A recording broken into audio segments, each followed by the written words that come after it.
सबको लगता था कि निंग बस एक पागल, अकेला और एक बेकार इंसान है। किसी के साथ उसका कोई कनेक्शन नहीं था, कोई दोस्त नहीं था, कोई अपना नहीं था। लेकिन उस दिन सब कुछ बदल गया जब उसे एक अजनबी आइलैंड पर फेंक दिया गया, जहाँ हर मिनट उसकी मौत पीछे खड़ी थी। निंग स्मार्ट नहीं था, लेकिन खुद को जीने समझता था। मेमोरी वीक, सोचने की कैपेसिटी लो, और फिर भी वो मानता था कि वो स्टीवन हॉकिंग और आइंस्टाइन से ज्यादा तेज है। एक दिन वो अचानक आंखें खोलता है और अपने आप को डार्क क्लाउड एयर और बस एक डिम लाइट वाले रूम में पाता है। उसे नहीं पता कि वो यहाँ कैसे आया। तब एक आवाज आती है कि क्या तुम जग गए? केयरफुल, दीवार तुम्हारी तरफ मूव कर रही है। ये आवाज दीवार के पार से आ रही थी। निंग जल्दी से घूमता है और देखता है कांटों से भरी दीवार धीरे धीरे उसकी तरफ आ रही है। हार्ट बीट बढ़ जाता है। वो झटके से उठता है और दूसरी तरफ भागता है। जैसे ही वो हिलता है, दीवार रुक जाती है। फिर से वो लड़की जिन कहती है कि कोई फायदा नहीं, डोर अंदर से खुलेगा। निंग खिड़की तोड़ने की कोशिश करता है, लेकिन ग्रिल्स नहीं टूटती। थककर जमीन पर बैठ जाता है। जिन रोते हुए कहती है कि तुम यहाँ मरने वाले हो। तब निंग पूछता है कि तुम हो कौन और चाहती क्या हो। सुराग से झांक कर वो देखता है, वो भी उसी की तरह फंसी है। कांटों वाली दीवार हर कुछ मिनट में हमारी तरफ पुश करती है। जिन कहती है रिलैक्स, अगर तुम्हारे पास विंडो है तो तोड़कर निकल जाओ। निंग बोलता है मेरे पास विंडो ही नहीं है। जिन धीमे से कहती है कि तुम मुझे कुल्हाड़ी दे दो, मैं पहले खुद को फ्री करूंगा, फिर तुम्हें बचाऊंगा। जिन कहती है प्रॉमिस करो कि वापस आओगे। दीवार उसकी तरफ भी बढ़ने लगती है, तो निंग मजबूरी में कहता है कि फाइन, प्रॉमिस करता हूँ। लेकिन कुल्हाड़ी सुराग से नहीं जाती। दीवार तोड़ने की कोशिश करो। निंग कहता है ये नहीं टूटेगी, प्योर स्टील है। जिन थकी हुई आवाज में बोलती है चुप रहो, लेट मी थिंक। निंग झुंझला कर कहता है तुम यहाँ कैसे आई? निंग पूछता है मुझे याद नहीं, बस इतना कि मैं सबवे में थी और उठी तो एक आयरन बेड पर थी। बेड तोड़ और मुझे आयरन रोड दो। निंग कहता है। जिन मान जाती है। निंग रोड लेकर विंडो तोड़ता है और खुद बाहर निकल आता है टाइम से ठीक पहले। तभी जिन चिल्लाती है मुझे छोड़कर मत जाओ। फिर वो पास्ट की बातें याद करती है, जहाँ वो अपने दोस्तों के साथ ट्रैकिंग पर गई थी। इस दौरान उसके एक दोस्त के पैर पे चोट लग गई थी। ये देख वो उसका इलाज करने लगी। तब उसके बाकी दोस्त ने कहा इसे छोड़कर यहाँ से चलते हैं, यहाँ बर्फबारी होने वाली है। मगर जिन ऐसा नहीं करती। तब उसके दोस्त उसे छोड़कर चले जाते हैं और वो अपने साथी का ध्यान रखने लगी। मगर एक दिन उसका दोस्त उसे किस करने की कोशिश करता है। ये देख जिन वहाँ से भाग जाती है। जब वो वापस लौटी तब उसने देखा उसका दोस्त यहाँ से उसे छोड़कर जा चुका है, जबकि उसने उसके लिए इतना सब कुछ किया था। तभी प्रेजेंट में निंग वुडन रूफ तोड़कर हाथ बढ़ाता है जिनकी तरफ। उसे देख जिन हैरानी से पूछती है तुम वापस आए? निंग सीरियसली कहता है अभी खतरा खत्म नहीं हुआ। दोनों लाइट हाउस की बालकनी पर उतरते हैं, जहाँ एक मेटल डोर उन्हें अंडरग्राउंड टनल की तरफ ले जा रहा था। सीढ़ियाँ उतरते वक्त कुछ स्टेप मिसिंग थे। निंग कहता है जंप करो, मैं पकड़ लूंगा, मुझे डर लग रहा है। जिन कहती है। वो कूदती है, दोनों का बैलेंस बिगड़ता है और वो सीधा सी में गिरते हैं। ठंडा पानी, घबराहट और निंग के पुराने डर वापस आने लगते हैं। जिन उसे खींच कर ऊपर लाती है और लाइट हाउस के नीचे बने एक कमरे में ले जाती है। वहाँ एक सड़ती हुई लाश। तभी पीछे से आवाज आती है। एक ऑरेंज हेयर लड़का साथ में चाकू लिए उन्हें घूर रहा है। वो उनसे कहता है कि उसे जमीन पे रख दो। जिन डर के मारे मान जाती है। फिर वो पूछता है कि तुम हो कौन और ये मम्मी यहाँ कैसे आई? जिसपे वो बताती है कि मैं कुछ भी नहीं जानती। तब वो लड़का निंग के पैरों पर मारकर उसे जगाते हुए कहता है क्या तू इस लड़की को जानता है? मगर निंग उसे पहचानने से मना कर देता है। ये देख जिन काफी ज्यादा हैरान रह जाती है। फिर वो बताती है शायद ये नदी में गिर गया, इसी वजह से वो सब कुछ भूल गया। वो लड़का जिसका नाम जंग है उसे कहता है कि चुप हो जाओ और कहता है कि वो इतना बेवकूफ नहीं है कि उसकी बेकार कहानियां पर यकीन कर ले। जिन उसे विनती करती है कि उन्हें जाने दे। जब वो निंग को खत्म करने वाला होता है वो रुकता है और एक शर्त पर मान जाता है, अगर वो एक वर्ड में बताए कि निंग अपनी जान जोखिम में डालकर उसे क्यों बचाएगा। वो घबरा जाती है जब वक्त खत्म होने लगता है और वो लगभग निंग को मार देता है। अचानक वो चीखती है कि रुक जाओ और फिर पूछती है कि वो अपने पुराने दोस्तों को कितने वक्त से जानता है। वो थोड़ा रुक कर जवाब देता है कि वो उसे 25 साल से जानता है, जब वो 3 साल का था और ऑर्फनेज में था। वो कहता है कि बकवास बंद करो और सीधा पॉइंट पर जाओ। वो कहती है कि अगर किसी की जान बचाने के लिए जरूरी है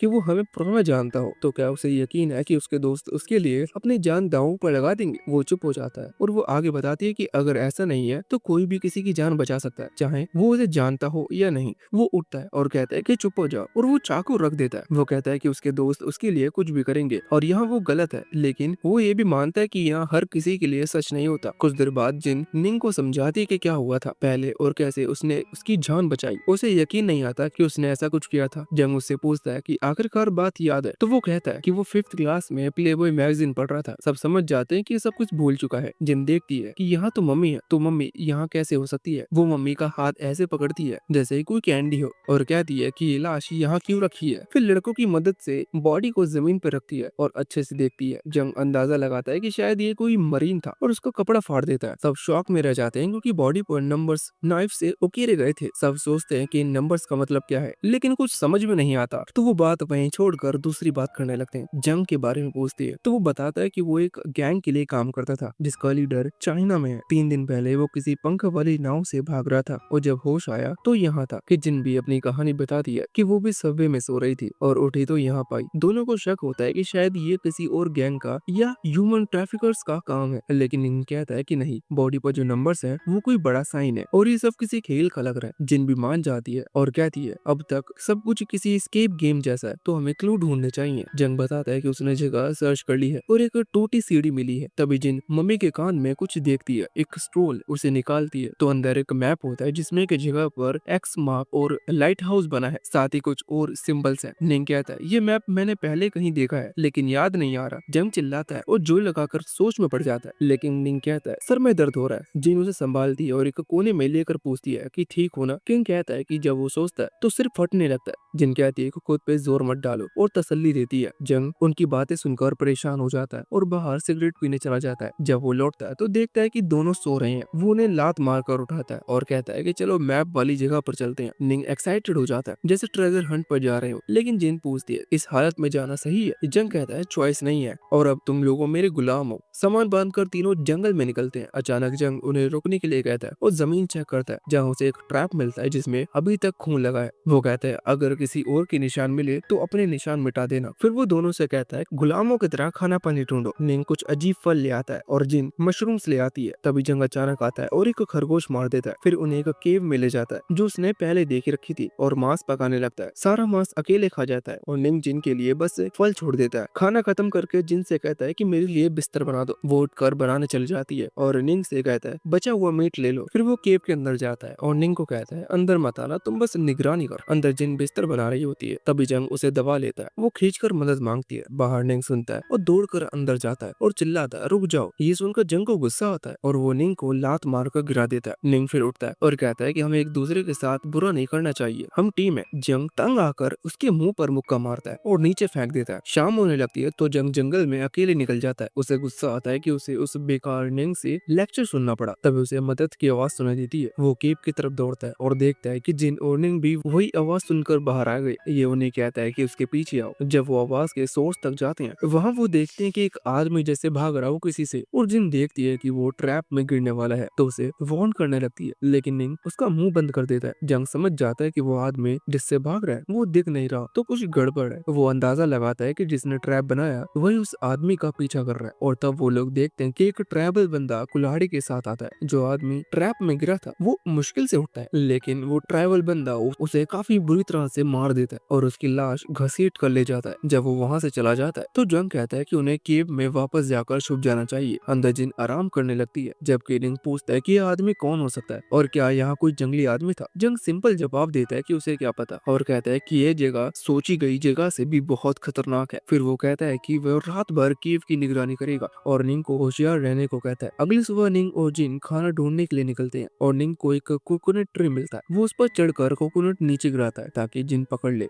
लेकिन अचानक एक चूहा उसके पास आ जाता है। ये देखकर वो जोर से चीखती है और निंग घबरा जाता है कि जरूर किसी ने उसकी आवाज सुन ली होगी। जंग भाग कर आता है ये सोच करके कि वो जंगली बंदा वापस आ गया, लेकिन जब उसे असल बात पता चलती है तो वो दोनों को बेवकूफ और बेकार कह के डांटता है। अचानक वो भाग जाती है और कहती है कि उसे बाथरूम जाना है और निंग को फिक्र होने लगती है। जब वो अपना काम खत्म करती है तो उसे आदमियों की कदमों की आवाज आती है और वो डर जाती है। इससे पहले कि उसे कुछ समझ आए कुछ उसके पास आता है और वो जोर से चीखती है और लड़के ये सुनकर उसे बचाने दौड़ते हैं। जब वो वहाँ पहुँचते हैं तो देखते हैं कि दी ट्राइब के लोगों ने उसे पकड़कर जमीन पे गिरा रखा है। निंग बेचैन होता है उसे बचाने के लिए, लेकिन जंग कहता है कि अभी कोशिश करना बहुत रिस्की है। जब उनमें से एक ट्राइब का आदमी कुल्हाड़ी उठाता है बेचारे जिन को खत्म करने के लिए, तो लड़का डिसाइड करता है कि अब लड़ना होगा। निंग दौड़कर मदद करता है, लेकिन कोई आदमी एक्स वाले के सर पर गोली मार देता है और उसे मार डालता है। ये देखकर दूसरा आदमी भाग जाता है और जिन निंग को जोर से गले लगा लेता है। उसे देखकर कोई उनके पास आता है और वहाँ ऊपर देखता है तो एक औरत गन लेकर खड़ी होती है। उसी ने उनकी जान बचाई थी। वो अपना नाम ट्रेसी बताती है जो पुलिस की मेंबर है और कहती है कि जल्दी करो क्योंकि जंगली लोग वापस आ सकते हैं। वो बताती है कि क्लिफ के नीचे उसके साथी हैं और पूछती है कि क्या वो उनके साथ चलना चाहते हैं। जिन एक्साइटेड होकर कहती है कि जितने ज्यादा लोग हों उतना अच्छा है। जंग उसे रोकता है और पूछता है कि वो कभी हांगकांग गई है, जिसके जवाब में वो कहती है कि नहीं। वो कहता है कि वो भी नहीं गया, लेकिन उसे पूरा यकीन है कि उसने उसे कहीं देखा है। वो कैजुअली इस बात को टालती है कि शायद कोई उसे जैसा दिखता होगा, लेकिन गुरु पर वो थोड़ा शक हालत में आ जाता है। वो झुककर आदमी के जख्मों को चेक करती है और देखती है कि उसे पीठ में गोली लगी है, जबकि उसने सिर पर निशाना लिया था। उसे ये अजीब लगता है क्योंकि वो एक चैंपियन शूटर है और कोई चांस नहीं है कि उसका निशाना चूक जाए। लेकिन इससे पहले कि वो और सोचे, जंगली लोग वापस आ जाते हैं और ग्रुप उनके तीरों से बचने के लिए भागता है। ट्रेसी एक गड्ढे के नीचे छुप जाती है और गोलियां चलाते हुए कहती है कि सब जंगल की तरफ भाग जाएं। जंग उस बेकार कपल मतलब जिन और निंग को वहां ले जाता है जहां ट्रेसी ने बताया था। ये लोग वहां पूल के पास थोड़ा आराम करते हैं और फ्रेश होते हैं और सोचने लगते हैं कि ट्रेसी को इतनी देर क्यों हो गई वापस आने में। जंग कहता है कि क्या वो मर तो नहीं गई या भाग गई, और दोनों इडियट को वार्न करता है कि इस आइलैंड पर और भी लोग हैं और बहुत संभल कर रहना होगा। वो कहता है कि मम्मी के जिस्म से जो मैप और कोट मिला था उसका जिक्र किसी और से कभी मत करना। जिन कहती है कि वो वही करेगा जो निंग कहेगा, लेकिन वो इडियट वीडियो गेम जैसी फाइटिंग क्लास और रैंक्स की बकवास करने लगता है। फिर जंग की बात मान जाता है टीम बनाने के लिए और सबसे कहता है कि वादा करो कि सभी टीम में रहेंगे। ड्रामेटिक अंदाज में तीनों कसम खाते हैं कि जिंदा रहने के लिए मिलकर लड़ेंगे और एक दूसरे को कभी धोखा नहीं देंगे। तभी ट्रेसी वापस आती है और कहती है कि अब उन्हें यहाँ से निकलना होगा क्योंकि उसके पास ज्यादा गोलियां नहीं बची हैं। फिर वो कहती है कि उनका पीछा करे क्योंकि वो उन्हें अपने बाकी साथियों के पास ले जा रही है। जब वो उस जगह पर पहुंचते हैं तो वह उन्हें अपने दोस्तों से मिलवाती है और कहती है कि जंगली लोगों ने इन पर हमला किया था और उसने कुछ जंगलियों को मारकर उनकी जान बचाई। उनमें से एक आदमी उसकी तारीफ करता है जबकि दूसरा कहता है कि उसने इन अजनबी लोगों को बचाकर अपनी गोलियां बर्बाद कर दी। जंग उस आदमी पर गुस्सा होता है जिसने ये कहा और उसे धमकी देता है, लेकिन ट्रेसी बीच में आ जाती है और कहती है कि लड़ना बंद करो। वो कहती है कि अगर वो और उसकी टीम उनके साथ रहना चाहते हैं तो उसके रूल्स मानने होंगे और उसके किसी टीममेट को नुकसान नहीं पहुंचाना। जंग हल्का सा मुस्कुराता है और उसके रूल्स मान जाता है। फिर दूसरों से मिलता है जिन और निंग भी अपना इंट्रो करवाते हैं,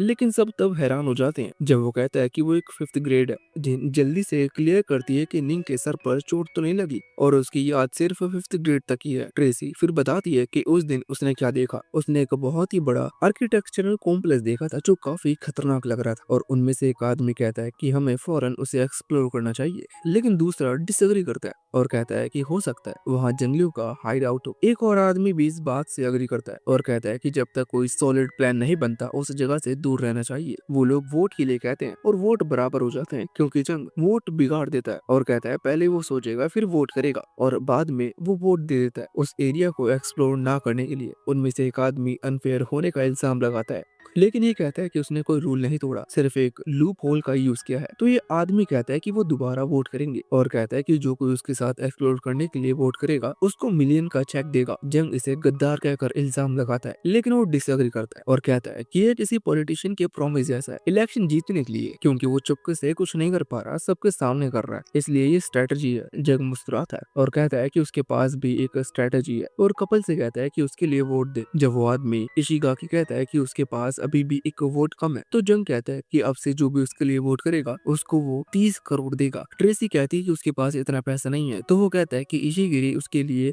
पैसे देगा क्योंकि वो वोट को अपनी तरफ चाहता है, इसलिए उसे ज्यादा देने में प्रॉब्लम नहीं होगी। जल्दी वो दोबारा वोट करते हैं और नेचुरली जंग जीत जाता है। उनमें से एक आदमी उसके साइड आ जाता है और कहता है कि अगर इशिगाकी चाहता है कि वो लोग कॉम्प्लेक्स को एक्सप्लोर करे तो उसे पैसे देने पड़ेंगे। अगले दिन सब साइड के लिए निकलते हैं और जैसे ही वो जंगल से गुजरते हैं जंग कहता है कि उसे ट्रेसी से अकेले में कुछ डिस्कस करना है। वो कहती है कि वो यही बात कर सकता है, लेकिन वो इंसिस्ट करता है कि अकेले बात करे और जब वो फिर भी मना करती है तो वो उसके कान में कुछ कहता है। उसके बाद वो कहती है कि रुक जा और उसे साइड में ले जाती है प्राइवेटली बात करने के लिए, जबकि बाकी लोग सोचने लगते हैं कि क्या हो रहा है। अचानक वो उसके गाल पर थप्पड़ मारती है और ग्रुप के पास लौट आती है। कहती है कि ये हद से ज्यादा बेकार इंसान है। वो सिर्फ हंस कर कहता है कि वो सही था और इस बात का बदला लेगा। ग्रुप उससे पूछता है कि क्या ठीक है, लेकिन वो कुछ कहती नहीं और गुस्से में चलती रहती है। ग्रुप चुपचाप उसके पीछे चलता है। जब वो उन्हें कॉम्प्लेक्स की तरफ ले जाती है और शाम तक वो लोग उस जगह पर पहुंच जाते हैं। सब लोग इतनी बड़ी बिल्डिंग देखकर हैरान हो जाते हैं और वहीं खड़े होकर देखते रहते हैं। ट्रेसी इशिगाकी से पूछता है कि क्या वो आर्किटेक्चरल साइट पहचान सकता है और वो कहता है कि यह मयान पिरामिड के जैसा लगता है। तो जंग पूछता है कि क्या वो इजिप्ट में है, लेकिन वो कहता है कि वो यकीन से नहीं कह सकते क्योंकि पिरामिड कई कंट्रीज में होते हैं और फिर कुछ एग्जाम्पल गिनाता है और वो लोग अंदर जाते हैं। नीचे उतरते हुए देखते हैं कि सीढ़ियां खत्म नहीं होती। ट्रेसी उन्हें सावधान रहने और पास पास रहने के लिए कहती है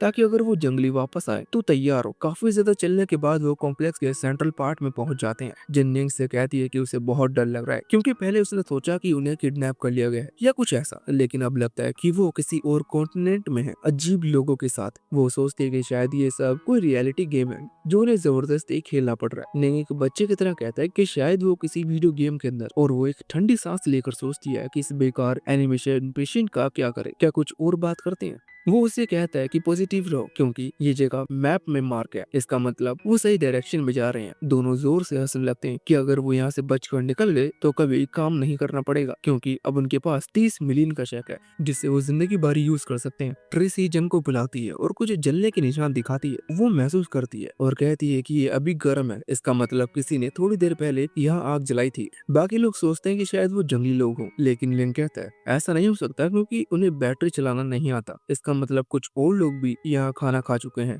और ट्रेसी आसपास देखकर कहती है कि उन्होंने भी यहाँ आराम किया था। इशिगाकी कहता है कि अब उन्हें पिरामिड के अंदर जाकर एक्सप्लोर करना चाहिए। एक बंदा कहता है कि यहाँ ज्यादा सेफ है, लेकिन जंग कहता है कि उन्हें 2 ग्रुप्स में बंटना चाहिए, एक अंदर जाएगा एक्सप्लोर करने और दूसरा बाहर रहेगा। इशिगाकी एक शर्त पर राजी होता है और टीम वो डिवाइड करेगा। वो ट्रेसी के साथ एक्सप्लोरेशन टीम लीड करेगा ताकि वो सेफ रह सके, और जिन भी उनके साथ होगी अपनी मेडिकल स्किल के लिए, जबकि एक और बंदा होगा जिसके पास फिजिकल स्ट्रेंथ है। बाकी सब बाहर रहेंगे और अगर अंदर वाली टीम के साथ कुछ होता है तो वो उन्हें बचाएं। जब वो लोग अंदर जाते हैं तो येलो हेयर वाला बंदा जंग से पूछता है कि उसने उसे मना क्यों नहीं किया, और कहता है कि इशिगाकी को हटाने के लिए उसके साथ टीम बनाए ताकि वो सारी पावर ले सके। जंग मुस्कुराता है और सीधा मना कर देता है, कहता है कि वो ऐसे कीड़े मकोड़ों के साथ काम नहीं करना चाहता। जब वो बंदा अपनी बकवास जारी रखता है तो वो छुरी निकालता है और उसे धमकाता है कि अपना चेक दे। ये बंदा कहता है कि ये क्राइम है, लेकिन जंग कहता है कि उसके पास कोई सबूत नहीं है और उसकी बात सच साबित होती है क्योंकि इकलौता गवाह तो अभी बाथरूम गया होगा। इसी दौरान दूसरी टीम अंदर आ जाती है और दीवारों पर लिखी हुई चीजें देखते हैं। इशिगाकी कहता है कि उन्हें किसी और आर्कियोलॉजिस्ट की जरूरत है।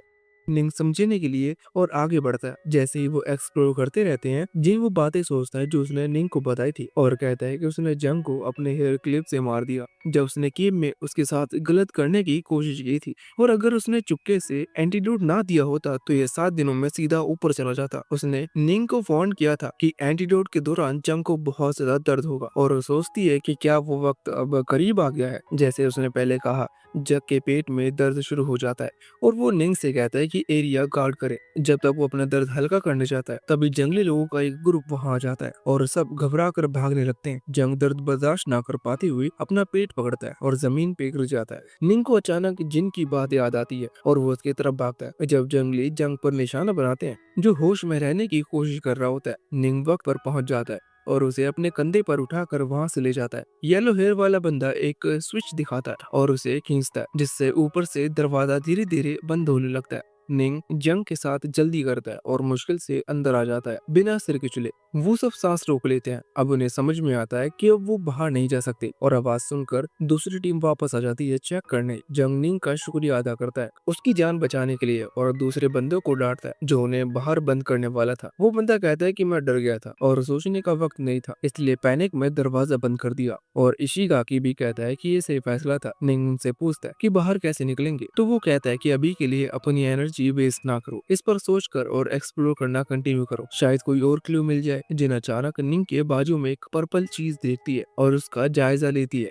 जिन जल्दी से जंग की नाइफ उठाती है और उसका बाजू हल्का सा काट देती है, लेकिन फिर डर के मारे छुरी गिरा देती है। खून नहीं निकल रहा था, मतलब वो किसी खतरनाक न्यूरोटॉक्सिन से इन्फेक्ट है। जिन रोकने लगती है अगर जहर उसके दिल तक पहुंच गया तो वो ज्यादा से ज्यादा 10 घंटे तक जिंदा रहेगा। जंग धीरे से कहता है कि उसने तो ये सिर्फ इसलिए सहा क्योंकि उसने उसे जंगलियों से बचाया था। जिन और जोर से रोती है, कहती है कि वो उसे बचाना चाहती है लेकिन यहाँ कोई दवाई नहीं है। जंग दर्द में रोते हुए भी उठता है और कहता है कि वो बाहर जाएगा, जंगलियों से इलाज लेगा। वो दरवाजे पर जोर से मारने लगता है। निंग कहता है कि वो अभी ठीक है, वो जल्दी से कोई दूसरा रास्ता ढूंढना चाहिए ताकि वो बाहर जा सके और जिन दवाई बना सके। इशिगाकी बाकी सबको कहता है कि इस वक्त निंग के पास सबसे अच्छा सर्वाइवल इंस्ट्रक्टर, और सब उसके साथ चल पड़ते हैं। वो नीचे सीढ़ी उतरता है और पास में पानी बहने की आवाज सुनते हैं। दीवारें गीली थी। ट्रेसी कहती है कि यहाँ अंडरग्राउंड स्ट्रीम हो सकती है, तभी उन्हें सीढ़ियों की आगे से रोशनी देती है, लेकिन वो पहुंच कर देखते हैं कि आगे एक हॉलवे है जो पानी में डूबा है, सिर्फ कुछ पिलर्स ऊपर तैर रहे हैं। निंग अपना सिर पकड़ता है। उसे याद आता है कि उसने ये जगह पहले देखी है। तभी मदद के लिए चिल्लाने की आवाज आती है। जंग बताता है कि आवाज पानी से आ रही है और जाकर देखता है पानी में 4 लोग हैं। उनमें से एक बेहोश है। पीले बालों वाला आदमी मदद मांगता है, कहता है कि वो ज्यादा देर तक बेहोश आदमी को पकड़ नहीं पाएगा। इशिगाकी पूछता है कि वो यहाँ कैसे आया। वो बताता है कि वो भी उन्हीं की तरह अचानक यहाँ आ गया। पानी का लेवल बढ़ने लगता है और वो कहता है कि जो आदमी उसकी बाहों में है वो प्रोफेसर है, जंगलियों की लिखाई पढ़ सकता है और एग्जिट का रास्ता जानता है। जंग कहता है कि उन्हें इस ग्रुप को बचाना चाहिए। जिनसे रस्सी लेता है, लेकिन दूरी ज्यादा होने की वजह से फेंक नहीं पाता। आदमी रस्सी में पत्थर बांधकर पानी में फेंक देता है। सब मिलकर उन्हें ऊपर खींच लेते हैं। ग्रुप को वापस लाकर प्रोफेसर को जमीन पर लिटा दिया जाता है। ट्रेसी चेक करती है, सांस नॉर्मल है, बस बेहोश है। जंग कहता है कि उनके पास वक्त नहीं है और उसे जगाने के लिए कहता है। प्रोफेसर उठता है और हंसते हुए बताता है कि लिखाई के मुताबिक एग्जिट सबसे ऊंचे पॉइंट पर है। वो सोचते हैं कि सबसे ऊंचा प्लेयर कौन सा है, लेकिन वहां तक सीधा तैरना मुश्किल है क्योंकि पानी बहुत ताकत से आता है। प्रोफेसर बताता है कि उसने पहले ट्राई किया था और बुरी तरह से चोट खाई थी और एंड्रू ने ही बचाया था। एंड्रे कहता है कि पानी हर 10 मिनट में गिरता है और बीच बीच में लेवल बदलता है। हर प्लेयर पर एक प्लेटफॉर्म है और उन्हें एक एक प्लेटफॉर्म तक तैर के जाना होगा। निंग कहता है कि ये आसान है, सीधी लाइन में जाना चाहिए। प्रोफेसर उसकी बात मानता है और सबको प्लान बताता है। अगले 5 मिनट में पानी पहले प्लेयर तक बढ़ जाएगा और वो बाहर तैर के जाएंगे। हर अगला प्लेयर पिछले से 10 मीटर ऊंचा था, मतलब हर बार वहां तक पहुंचने के लिए पानी 2 बार गिरेगा और पूरा सफर लगभग 1 घंटे में खत्म करना होगा। प्लान ये बना कि सबसे ताकतवर लोग पहले प्लेयर पर चढ़ेंगे और फिर रस्सी से बाकियों को ऊपर खींचेंगे। और इन बालों वाला कहता है कि जो आखिर में चढ़ेगा उसी को सबसे ज्यादा खतरा होगा, इसलिए ऑर्डर तय करने के लिए लॉटरी होनी चाहिए। जिन मना कर दिए, अगर निंग जैसे कमजोर को आखिरी में भेजे तो वो नहीं बचेगा। वो आदमी ठंडे स्वर में कहता है कि उसे फर्क नहीं पड़ता अगर निंग मर जाए। ये सुनकर जंग गुस्से में से लात मार देता है और हथियार छीन लेता है। आंद्रे और ट्रेसी जंग को पीछे खींचते हैं और हथियार तान देते हैं। इशिगाकी सख्त आवाज में चेतावनी देता है, टीममेट को नुकसान पहुंचाने की कोशिश मत करो। आखिर में तय होता है कि ऑर्डर लॉटरी से ही निकलेगा। बदकिस्मती से ट्रेसी का नंबर आखिरी आता है। एक और ट्रेसी उसे तसल्ली देती है, लेकिन इशिगाकी उसका नंबर ले लेता है और वो खुद आखिरी में जाएगा। ट्रेसी शुक्रिया कहती है और मिशन शुरू होता है। पानी जैसे ही प्लेटफॉर्म तक पहुंचता है, सब तैरना शुरू कर देते हैं। आंद्रे सबको पहले प्लेयर पर चढ़कर रस्सी नीचे फेंकता है। इशिगाकी ट्रेसी की मदद करता है और आंद्रे उसे ऊपर खींच लेता है। जंग और दूसरा आदमी खुद चढ़ जाते हैं। फिर एक और ट्रेसी को ऊपर खींचता है जब जिन की बारी होती है, लेकिन वो निंग को पहले जाने देती है। आखिर में सिर्फ मोटा आदमी और इशिगाकी रह जाते हैं। मोटे को ऊपर खींचते वक्त उन्हें जमीन कांपती हुई महसूस होती है। अगला पानी गिरने वाला था। बड़ी मुश्किल से मोटे को ऊपर चढ़ाया जाता है और अब सिर्फ इशिगाकी बचता है। आंद्रे रस्सी फेंकता है, लेकिन पानी गिरना शुरू हो जाता है। तेज करंट में इशिगाकी किसी तरह रस्सी पकड़ता है और सब मिलकर उसे ऊपर खींच लेते हैं। बिल्कुल वक्त पर थोड़ा आराम कर सब जगह के बारे में बात करते हैं। प्रोफेसर बताता है कि आर्किटेक्चर ग्लून नाम की सभ्यता से बनाया था, ताकत और हिम्मत की परीक्षा लेने के लिए। ये साउथ अमेरिका की एक पुरानी सभ्यता थी जिसका अब कोई रिकॉर्ड नहीं बचा, बस कुछ पुराने साहित्य में नाम मिलता है। इशिगाकी पूछता है कि क्या इसका मतलब है हम साउथ अमेरिका में हैं? प्रोफेसर कहते हैं नामुमकिन है, ये भाषा ग्लून है, इसमें सिर्फ 20 अक्षर है। निंग पूछता है कि क्या जंगलियों का ताल्लुक इनमें से है, लेकिन प्रोफेसर इनकार करता है। वो ग्लून लोग बहुत बुद्धिमान थे और कुछ मानते थे कि वो अमर है। इशिगाकी पूछता है मयान ने उन्हें कैसे हराया। प्रोफेसर दुखी होकर कहता है अभी नहीं, एक दिन अचानक वो आइलैंड और उसके लोग गायब हो गए। तब निंग को दर्द उठा। कहता है कि उसने ये कहानी पहले सुनी है लेकिन याद नहीं आ रहा। जिन उसे तसल्ली देती है कि इलाज जल्दी मिल जाएगा। अगला पानी गिरते ही वो अगले पिलर तक तैर के जाते हैं और रस्सी से ऊपर चढ़ते हैं। मोटे को अचानक एक गेट दिखता है। प्रोफेसर हैरान होता है, अभी तो हम सबसे ऊंचे पॉइंट तक नहीं पहुंचे हैं। वो दीवार पर जुमला दोहराता है, जो सबसे ऊंचा पिलर तक पहुंचेगा उसे क्वाल्टर का रास्ता दिखेगा। निंग कहता है कि वहां तक पहुंचने के लिए 5 मीटर चढ़ना हो, वरना फिर पानी का इंतजार करना होगा। आंद्रे कहता है पहले वाला प्लान सही था। इशिगाकी भी मानता है कि शायद गेट तब तक ना खुले जब तक उसे ऊंचे पॉइंट तक ना पहुंचे, लेकिन निंग तर्क देता है कि तब तक पानी इस प्लेटफॉर्म और गेट दोनों को डुबा देगा। सब मान जाते हैं कि अभी गेट तक पहुंचना जरूरी है। वो हाई प्लेटफॉर्म की तरफ बढ़ते हैं। आंद्रे सबसे पहले पहुंचकर बाकी को ऊपर खींचने लगता है। जंग चढ़ते वक्त फिसल जाता है और एक आदमी भी उसके साथ गिर जाता है। आंद्रे उन्हें ऊपर चढ़ाने को कहता है और पहले ट्रेसी को खींचता है। ट्रेसी गेट के पास जाकर देखती है, एक हाथ का निशान बना हुआ है। दूसरी ट्रेसी ऊपर चढ़ते हुए देखती है कि पहली ट्रेसी दरवाजा छूने वाली है और चिल्लाती है रुको, लेकिन देर हो चुकी होती है। गेट घूमता है और ट्रेसी दूसरी तरफ चली जाती है। नीचे वाले प्लेटफॉर्म का गेट खुल जाता है और सब हैरान रह जाते हैं। प्रोफेसर कहता है ये ऑल्टर का गेट है जो तभी खुलता है जब कोई वॉरियर जान की कुर्बानी देता है। इशिगाकी कहता है कि नीचे वाला गेट असली एग्जिट है और पूछता है वहाँ कैसे पहुंचे जबकि गेट पानी में डूबा है। प्रोफेसर बताता है कि बटन दबाने के बाद पानी का लेवल रुक जाएगा और अगली बार गिरने पर ड्रेनेज सिस्टम चालू होगा। एक आदमी आइडिया देता है, सब रस्सी कसकर पकड़ते हैं। मोटे को मुश्किल होती है और वो बेहोश होने लगता है, लेकिन बचपन की यादें उसे हिम्मत देती हैं। वो रस्सी नहीं छोड़ता। आखिरकार सब प्लेटफॉर्म तक पहुंच जाते हैं और गेट क्रॉस करते हैं। अंदर हल्की रोशनी वाला हॉलवे है। प्रोफेसर 100 साल पुरानी सांप की खाल पहचानता है। इशिगाकी कहता है कि ये जगह खतरनाक है। निंग को तेज बुखार है। आंद्रे उसे उठाकर मदद करता है। तभी ट्रेसी कहती है, आगे देखो। वह ऑल्टर था, लेकिन एग्जिट के करीब होने का कोई निशान नहीं था। संग सुरंग ढूंढने दौड़ पड़ता है। बाकी उसके पीछे जाते हैं। वो ऊपर पहुंचते हैं और गेट पाते हैं। प्रोफेसर दीवार पर लिखे शब्द पढ़ता है, इंसानों ने रूल्स को धोखा दिया था, इसलिए उन्हें सजा के तौर पर कुर्बानी देनी पड़ती है। ट्रेसी आगे बढ़कर ऑल्टर पर लेट जाती है। गेट खुलने लगता है, लेकिन प्रोफेसर रोकता है। ये रूल्स को धन्यवाद देने की जगह और इसके लिए कुर्बानी देनी होगी। जंग भागते हुए मंदिर के अंदर घुसने की कोशिश करता है, लेकिन प्रोफेसर उसे रोक देता है। वो समझता है कि ये कोई साधारण जगह नहीं, बल्कि एक पवित्र वेदी है जहाँ बलिदान देना जरूरी है। फिर वो ट्रेसी से उठने को कहता है। जैसे ही ट्रेसी उठती है, गेट फिर से धड़ाम से बंद हो जाता है। प्रोफेसर कहता है, अगर बाकियों को बचाना है तो हमें किसी को पीछे छोड़ना ही होगा। तभी एक लड़का आइडिया देता है, क्यों ना किसी बड़े पत्थर को वेदी पर रख दें। सबको ये ठीक लगता है और वो पत्थर ढूंढने लगते हैं। तभी मोटा लड़का चिल्लाकर बोलता है, अरे इधर देखो, पत्थर मिल गया। लेकिन जैसे ही एक लड़का बड़ा सा पत्थर उठाता है, वो हाथ में आते ही चूर चूर हो जाता है। प्रोफेसर बताता है कि ये पत्थर बहुत पुराने और कमजोर है, काम नहीं आएंगे। जैन फिर वेदी पर चाकू से वार करके चेक करती है और कहती है कि ये बहुत मजबूत है, लेकिन अकेले वो हिला नहीं सकती। इसी का कहता है, अब कोई चारा नहीं है, हमें किसी को पीछे छोड़ना होगा। पर सवाल ये था कि इसे। तभी पीले वाला लड़का कहता है कि निंग बीमार है, उसे छोड़ देते हैं।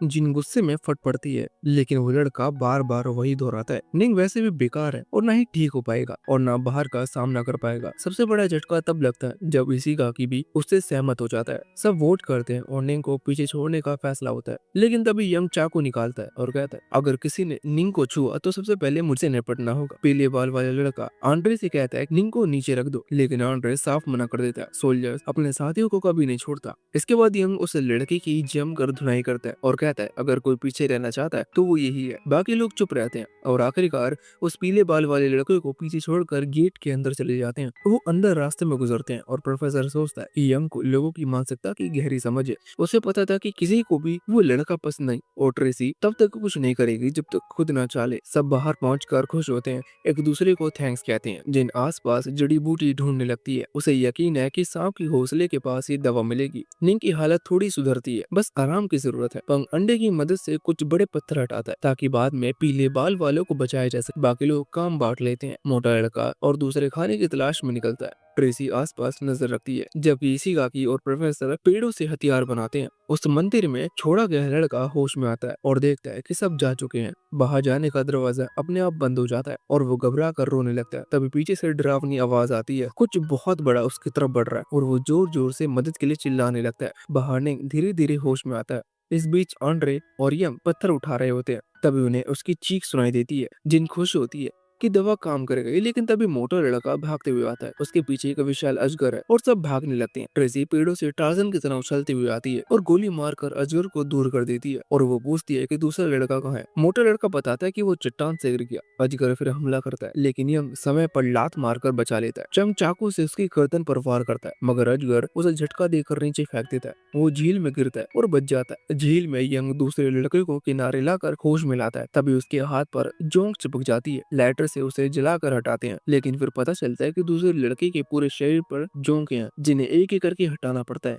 दोनों फैसला करते हैं कि जल्दी बाकी ग्रुप को ढूंढना होगा। तभी उनके चारों तरफ बैंगनी रंग के बुलबुले उड़ने लगते हैं। दूसरा लड़का चेतावनी देता है कि उन्हें मत छूना, लेकिन यंग शरारत में फोड़ देता है और उसमें से मीठी खुशबू निकलती है और दोनों बेहोश हो जाते हैं। बाकी ग्रुप भी उस जगह पहुंचता है। जिन समझ जाते कि ये जहरीले धुएं से बने हैं। तभी निंग यंग और दूसरे लड़के को देखकर उनकी तरफ दौड़ता है। कुछ देर में दोनों होश में आते हैं। अब सब बैठकर प्लान बनाते हैं। पीला लड़का शायद मर चुका है, अब खाना ढूंढना होगा। तभी अचानक उनके पास एक तीर आकर लगता है और चारों तरफ से आदिवासी घेर लेते हैं। प्रोफेसर उनकी भाषा में बात करता है। सरदार पूछता है कि वो एक आंख वाले आदमी को कैसे जानते हैं जो उनकी भाषा बोल सकता है। फिर एक हाथ वाला आदिवासी सुझाव देता है कि जिनको मौका देना चाहिए। सब अंदर जाते हैं, सरदार से मिलते हैं। जिन चेक करती है और बताते हैं कि सरदार को मलेरिया है, इलाज आसान है, पानी और दवा देते रहना। ये दवा सिकोना की पेड़ की छाल से मिलती है, जो आमतौर पर गहरे नम और घने रेन फॉरेस्ट में उगता है। क्योंकि वो लोग साउथ अमेरिका में है, इसलिए पेड़ आसपास के जंगलों में मिल सकता है। प्रोफेसर बताता है कि सरदार ने 3 लोगों को इसे ढूंढने भेजा है, बाकियों को बंधक रखा जाएगा। अगर सूरज निकलने से पहले दवा नहीं मिली तो सबको मार दिया जाएगा। थोड़ी चर्चा के बाद तय होता है कि जिन जरूर जाएगी, क्योंकि वही पेड़ पहचान सकती है। उसके साथ ट्रेसी सुरक्षा के लिए जाएगी।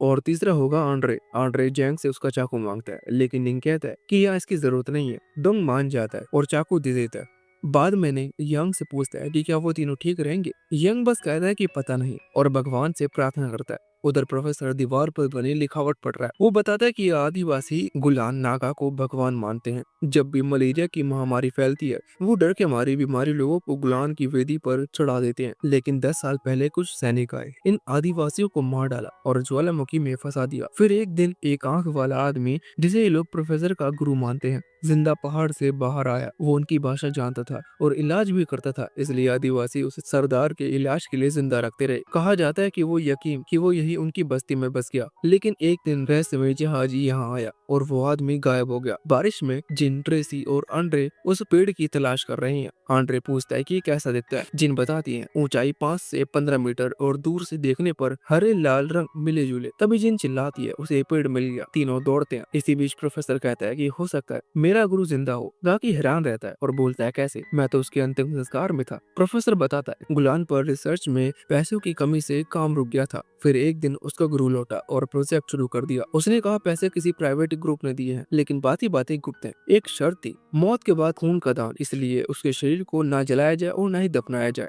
और सीधा उस ग्रुप को दे दिया गया। प्रोफेसर को शक तब हुआ जब उसे याद आया कि गुरु की मौत 2 साल पहले हुई थी। वो उससे मिलने गया था और उसके घर के बाहर उसका कुत्ता मरा पड़ा था, लेकिन गुरु बिल्कुल शांत था। उसने कुत्ते को इंजेक्शन लगाया और कुत्ता फिर से जिंदा हो गया। गुरु ने कहा आधुनिक दवा से जिंदगी और मौत को कंट्रोल किया जा सकता है। वो एक ऐसी दवा पर काम कर रहा है जिससे मौत का नाटक किया जा सकता है, सिर्फ मजे के लिए। ये सुनकर निंग कहता है गुरु की मौत का राज ही इस बात की चाबी है कि हमें यहाँ क्यों लाया गया है। वो पूछता है कि वो रहस्यमय ग्रुप कौन था जिसने नकली मौत वाली दवा बनाई थी, और वो सभ्य लोग कौन थे जो उनसे पहले यहाँ आए थे और ज्वालामुखी में क्या कर रहे थे। पहले उन्हें सरदार को ठीक करना था ताकि वो यहाँ से निकलकर ज्वालामुखी में जा सके। जवाब तो बस वहीं मिल सकता था। इसी बीच जिन और बाकी लोग पेड़ की छाल इकट्ठा कर रहे थे दवा बनाने के लिए। तभी ट्रेसी ने आंद्रे के पास बंदूक चलाई। आंद्रे ने देखा कि कोई अजीब सा जानवर भाग रहा है। ट्रेसी बोलती है कि वो उस पर हमला करने वाला था। जिन चिल्लाई कि सब लोग देखो वो कहाँ इशारा कर रही है। तो सबने लाल आंख वाले और भी बंदर जैसे जीव देखे जो चारों तरफ से घेर रहे थे।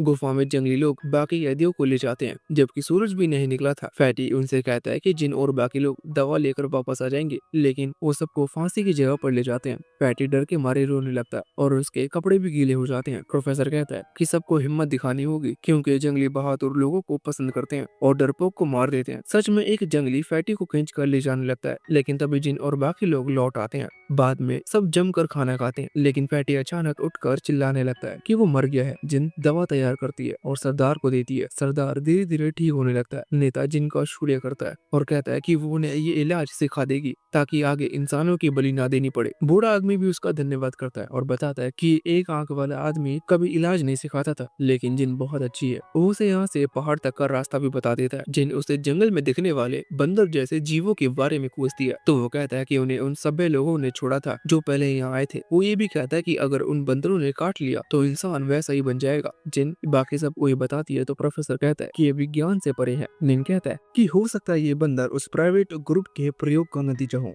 जो अमरता की तलाश में था। प्रोफेसर को अपने ग्रुप पर भरोसा टूटने का दर्द होता है जिसे इशिगा की संतावना देता है। सब फैसला करते हैं कि पहाड़ जाकर सच पता करेंगे। अगले दिन जंगली लोगों के साथ मछली पकड़ने जाता है, लेकिन बस एक छोटी सी मछली पकड़ पाता है। जिन बूढ़े आदमी को सर्दी खांसी का इलाज सिखाती है। जंग बूढ़े से पाइप मांगता है, लेकिन वो कहता है कि ये उसके लिए बहुत तेज है। सच में जंग एक कश लेते ही बेहोश हो जाता है और सपनों में हसीनाओं को देखने लगता है। बूढ़ा हंसते हुए कहता है कि वो रात को उठेगा। शाम को सब जंगली लोगों के त्योहार में शामिल होते हैं और मस्ती करते हैं, लेकिन जैसे ही शराब पीते हैं उन्हें पता चलता है कि ये बहुत तेज और गर्म है। जिन तो एक घूंट में ही नशे में चूर हो जाती है और नेता हंसकर सबको मजे करने को कहता है। इशिगाकी उससे पूछता है कि क्या वो कल ज्वालामुखी के लिए कोई गाइड दे सकता है, और बूढ़ा आदमी को साथ जाने का वादा करता है। आंद्रे जंगली लोगों को तीरंदाजी करता देख हिस्सा लेने का सोचता है। नेता कहता है कि अगर वो जीता तो उसे एक आंख वाले आदमी का क्रोसबो मिलेगा और अगर हारा तो अपनी टोपी देनी होगी। नेता पहले तीर मारता है और लकड़ी में गड़ा देता है। आंद्रे तीर मारने से पहले टोपी उतारता है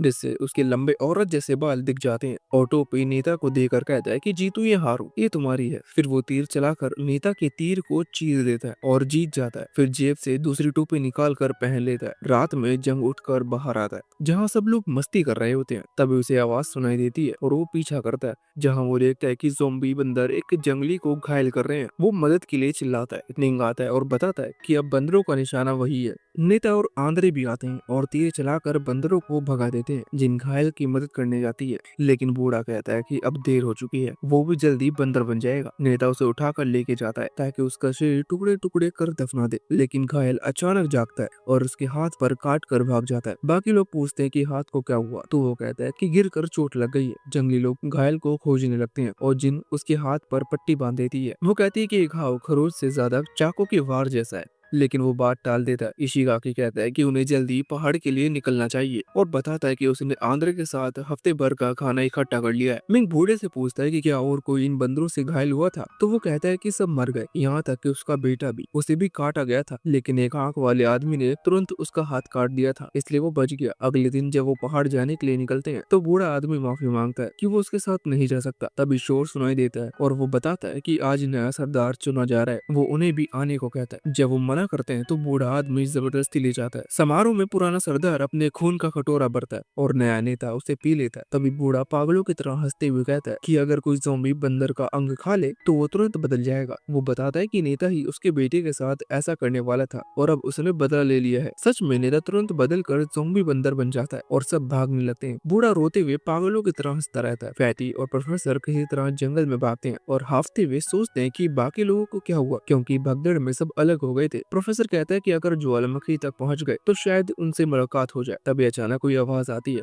और सब डर के मारे कांप जाते हैं, लेकिन पता चलता है कि वो तो बस निंग है। सब हालात पर चर्चा करते हैं और तभी पैरों की आहट सुनाई देती है, तो सब झाड़ियों के पीछे छुप जाते हैं। वो देखते हैं कि जिन भाग रही है और वो उससे मिलने ही वाले थे कि अचानक उसका पैर रस्सियों में फंस जाता है। तभी जंगली लोग आ जाते हैं, लेकिन जंगली लोग उसे मारते नहीं, क्योंकि उसने उनकी मदद की थी। भले ही उनके नेता ने मना किया था। वो उसे ज्वालामुखी की तरफ इशारा करके जल्दी जाने को कहते हैं। बाकी तीनों लोग छुपे रहते हैं, क्योंकि उन्हें पक्का नहीं पता कि जंगली लोग उन्हें भी छोड़ेंगे या नहीं। जब जंगली लोग चले जाते हैं, तो वो बाहर आते हैं और देखते हैं कि एक छोटा सा नक्शा पड़ा है जिसमें ज्वालामुखी का रास्ता बना है। वो चर्चा करते हैं और फिर किनारे पर जाकर रात बिताने का फैसला करते हैं, क्योंकि जंगली वहाँ नहीं आएंगे। सब रात को बैठकर बातें कर रहे होते हैं कि अचानक निंग को अतीत की कुछ बातें याद आती हैं। वो जहाज से धक्का देकर गिरा दिया गया था और कोई आदमी उससे मदद की गुहार कर रहा था, लेकिन जब वो वापस नाव पर आया तो सारे लोग गायब थे। वो खुद से माफी मांगता है कि वो उस आदमी को बचा नहीं सका। फैटी और प्रोफेसर उससे पूछते हैं कि क्या हुआ, तो वो बताता है कि उसके याददाश्त के कुछ टुकड़े वापस आ रहे हैं। तभी वो देखता है कि किनारा छोटा हो रहा है। प्रोफेसर कहता है कि ज्वार आ रहा है, यहाँ से तुरंत निकलना होगा। जैसे उठते हैं, मगरमच्छ दिखाई देते हैं। निंग कहता है कि ज्वार उतरने का इंतजार करना ठीक रहेगा, लेकिन फैटी डर के मारे भाग जाता है, जिससे मगरमच्छ उसके पीछे पड़ जाते हैं। वो किसी तरह बचकर जंगल में पहुंच जाता है और एक रस्सी पाता है। तभी उसकी टक्कर जंग से हो जाती है, जो बीड़ी पी रहा होता है। जंग उसे चुप रहने को कहता है और बाकी लोगों के बारे में पूछता है, और वो सच सुनकर गुस्सा हो जाता है कि फैटी अपने दोस्तों को छोड़कर भाग गया। तभी ज़ॉम्बी बंदरों का झुंड आ जाता है और दोनों को घेर लेता है। जंग फैटी को कहता है कि वो वापस किनारे पर जाकर बाकी लोगों की मदद करे, खासकर निंग की, जबकि वो बंदरों को रोकता है। फैटी वापस किनारे पर जाता है और देखता है कि प्रोफेसर और निंग पेड़ पर लटके हुए हैं, ज्वार और मगरमच्छ से बचने के लिए। निंग उसे पत्थर बांधकर रस्सी फेंकने को कहता है और फिर दोनों पेड़ों को रस्सी से जोड़कर उस पर चढ़ जाते हैं। प्रोफेसर पहले जाता है, लेकिन देखता है कि रस्सी नीचे झुक रही है, तो जल्दी कूद जाता है। निंग भी जाता है, मगर मगरमच्छ लगभग पकड़ ही लेते हैं। तभी जंग आकर मगरमच्छ से लड़ता है, लेकिन सब देखते हैं कि जंग की आंखें बदल चुकी हैं, वो भी संक्रमित है। प्रोफेसर उसे धन्यवाद देता है, लेकिन साथ ना जाने को कहता है। निंग कहता है कि लैब में शायद इसका इलाज मिल जाए, क्योंकि वो अभी पूरी तरह से नहीं बदला है। अगले दिन जिन सबसे पहले ज्वालामुखी देखती है और वहाँ दौड़ने ही वाली होती है कि पीछे से कोई आता है और वो मदद के लिए चिल्लाती है। सब दौड़ कर आते हैं, लेकिन वो तो बस इशिगाकी और दूसरा आदमी है जो मटर गश्ती करते हुए खा रहे होते हैं।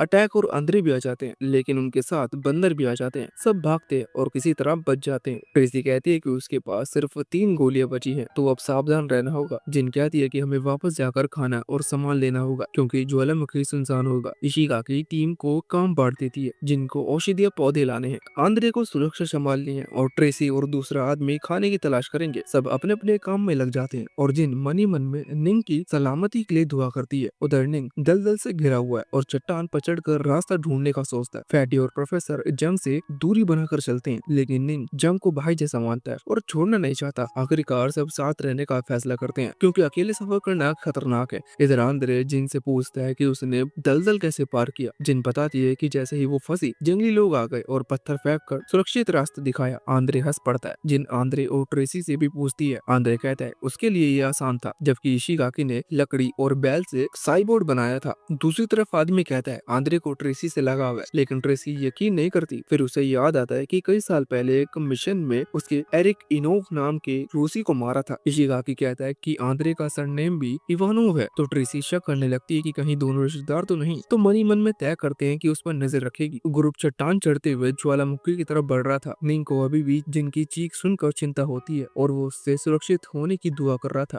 रास्ते में उन्हें एंड्रो और ट्रेसी का छोड़ा हुआ खाने का बैग मिल जाता है। ये देखकर निंग को शक होता है कि आगे खतरा हो सकता है। वो बताता है कि उसने दलदल के पास गोलियों की आवाज सुनी थी। फिर वो ज्वालामुखी की तरफ इशारा करके कहता है कि हमें जल्दी पहुंचना होगा ताकि एंटीडोट मिल सके, खासकर जंग के लिए जिसकी हालत बिगड़ रही थी। जिनका ग्रुप भी ज्वालामुखी पहुंच जाता है, लेकिन वहाँ की तेज गर्मी सहन कर पाना बहुत मुश्किल था। एंड्रो चेतावनी देता है कि ऊपर चढ़ते चढ़ते गर्मी और बढ़ेगी। जिन थोड़ा रुक कर पानी पीने का सुझाव देती है। तभी उन्हें पता चलता है कि इशिगाकी कहीं गायब है। परेशान होकर वो उसे बुलाने लगते हैं। एंड्रो अकेले ही खोजने लगता है, लेकिन थोड़ी देर बाद दूसरे साथी की आवाज आती है और वो भी अचानक गायब हो जाता है। ट्रेसी को एंड्रो पर शक होता है और दोनों में बहस छिड़ जाती है। तभी जिन की चीख सुनाई देती है और सब दौड़कर वहां पहुंचते हैं। वो दलदल में फंसी होती है। किसी तरह से वो निकलती है और पास में बेहोश पड़ा इशिगाकी भी मिल जाता है। दूसरा ग्रुप भी ज्वालामुखी के पास पहुंच जाता है, लेकिन जंग चक्कर खाकर गिरने लगता है। निंग उसे हौसला देता है और पास के गर्म पानी में नहाने को कहता है ताकि तबीयत सुधर जाए। प्रोफेसर इलाके के जियोथर्मल संसाधन देखकर हैरान हो जाता है, लेकिन नहाते नहाते उसे तेज ठंड लगने लगती है।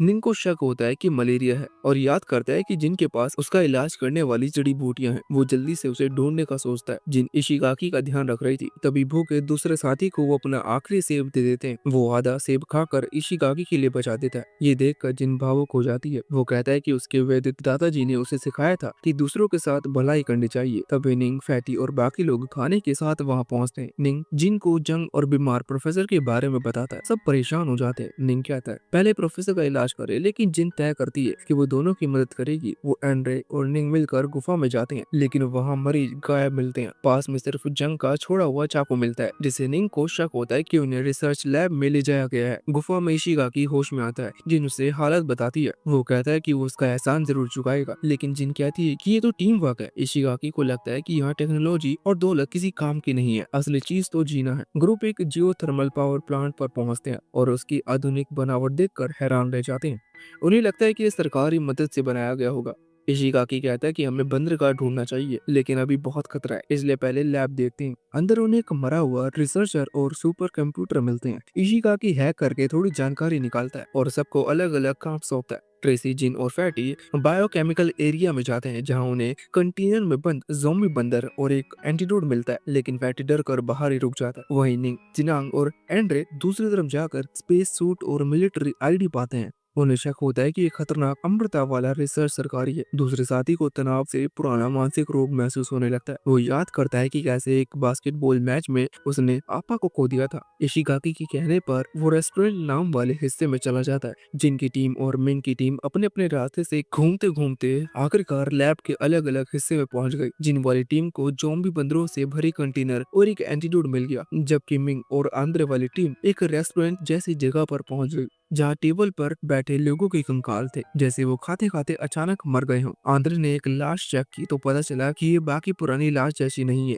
ये काफी नहीं है। निंग को उस आदमी की जेब से एक कार्ड मिला, जिससे पता चला कि वो रिसर्च फैसिलिटी का सुपरवाइजर था। नाम था यासु। उसी कार्ड से उन्होंने बाकी बंद दरवाजे भी खोल लिए और एक नोटबुक भी मिली, लेकिन उसमें ज्यादातर पन्ने फटे हुए थे। तभी बाहर से कोई आवाज आई। आंद्रे चेक करने गया और निंग नोटबुक का आखिरी पन्ना देखने लगा। इसी बीच जिंग इंसानों पर हो रहे एक्सपेरिमेंट देखकर परेशान हो रही थी। तब एक पिलर के पीछे से कोई उन्हें देख रहा था। ट्रेसी ने जिन से कहा कि इस दुनिया में सब ताकतवर ही मायने रख और गरीबों का हमेशा शोषण होता है। पिलर के पीछे खड़ा शख्स अचानक ग्रेनेड फेंक देता है। सब झुक कर बसते हैं। ट्रेसी जिन और फैटी को सीढ़ियों के नीचे छुपा देती है और कहती है कि कोई उन्हें मारना चाहता है। वो शक करती है कि आंद्रे ने ही हमला करवाया है, लेकिन बाकी लोग मना करते हैं। जिसके बाद ट्रेसी एक दरवाजा दिखाती है जिससे वो लोग भाग सकते हैं। फैटी, जिसके पास एक एक्सेस कार्ड है, हिम्मत करके सबसे पहले भागता है, लेकिन गले में एक तीर लग जाता है। फिर वो भी दौड़कर दरवाजा खोल देता है ताकि बाकी निकल सके। जैसे ही लड़कियां निकलती हैं, एक और ग्रेनेड फैटी पर गिरता है और धमाके में उसकी मौत हो जाती है। जिन रो पड़ती है, लेकिन ट्रेसी उसे खींच खींच कर आगे ले जाती है। होती है। वो एक और कमरे में छिपते हैं, लेकिन वो रहस्यमय आदमी उनका पीछा कर रहा था। आखिरकार वो वॉशरूम में छिपते हैं, तभी बाहर से जहरीली गैस अंदर जाने लगती है। दरवाजा बाहर से बंद है। गैस सहन न कर पाने के कारण दोनों बेहोश हो जाते हैं और वो शख्स उन्हें ट्रॉली में डाल कर ले जाता है। दूसरी तरफ निंग और बाकी कंट्रोल रूम में पहुंचते हैं और इशिगाकी से पूछते हैं कि क्या हो रहा है। वो बताता है कि हमला आंद्रे ने करवाया है और वही दोनों बेहोश लड़कियों को लेके जा रहा है। सीसीटीवी में दिख रहा है कि वो पूरे कंट्रोल में है। निंग कहता है कि पहले आंद्रे का लोकेशन ढूंढना होगा। निंग इशिगाकी को वो नोटबुक देता है जिसमें कुछ नंबर्स लिखे थे। इशिगाकी सोचता है कि ये पासवर्ड हो सकते हैं और सिस्टम में डाल देता है, जिससे कुछ नए एरिया अनलॉक हो जाते हैं। तभी जमीन से एक स्कैनर निकलता है जो सेकंड लेवल अथॉरिटिकेशन के लिए हाथ का स्कैन मांगता है। सुपरवाइजर का हैंडप्रिंट जरूरी है वरना सिस्टम खुद ब खुद नष्ट हो जाएगा। निंग अपने साथी को प्लान बताता है। कैफेटेरिया से सुपरवाइजर की लाश लाकर स्कैनर पर हाथ रखना है। आम आदमी को वहां से आने जाने में 10 मिनट लगेंगे, लेकिन वो एथलीट है तो समय काम पर हो सकता है। रास्ते में उसे बहुत रुकावटें आती हैं, लेकिन निंग और इशिगाकी के हौसले से वो दौड़ता रहता है। कैफेटेरिया पहुंचकर वो बड़ी मुश्किल से लाश को उठाता है और कंट्रोल रूम की ओर भागता है। रास्ते में आंद्रे सामने आ जाता है, लेकिन वो बिना रुके दौड़ता रहता है और टाइम पर लाश का हाथ स्कैनर पर रख देता है।